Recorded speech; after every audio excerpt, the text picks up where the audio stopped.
যদি আল্লাহর জন্য বাঁচতে চান, সর্বশেষ হেদায়েত আল কোরআন এবং সর্বশেষ নবী মুহাম্মদ সাল্লাল্লাহু আলাইহি ওয়াসাল্লাম, এর বাইরে কিচ্ছু নেই ভাই। সারা দুনিয়ার মানুষ মিলে যদি বলে যে কোরআন সুন্নাহর মধ্যে আছে সুদ হারাম, কিন্তু সুদ হালাল হালাল হালাল, কোশ্চিন কালে হালাল হবে না। সারা দুনিয়ার মানুষ একটা মাঠে যদি এসে বলে সুদ হালাল সুদ ভালো, কোশ্চিন কালে হালাল হয়ে যাবে না, হারামই থেকে যাবে। সারা দুনিয়ার মানুষ যদি বলে পর্দা করার দরকার নাই, এটা সেকেলে সেকেলে সেকেলে, এটা সেকেলে হয়ে যাবে না, এটা ফরজ থেকে যাবে। কিচ্ছু নাই কোরআন সুন্নাহর বাইরে, কিচ্ছু নাই। যা আছে দেখছেন বোগাস, যার কোনো ভিত্তি নাই, মানুষের মন গড়া প্রবৃত্তির অনুসরণ।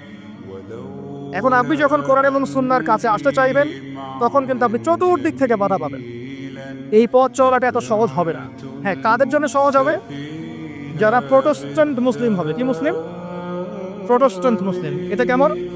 মানে ওটাও ঠিক এটাও ঠিক, সুদ খেলেও হয় না খেলেও হয়, পর্দা করলেও হয় না করলেও হয়, নামাজ পড়লেও হয়, মাঝে মাঝে ছাড়লেও হয়, যাকাত দিলেও হয় না দিলেও হয়।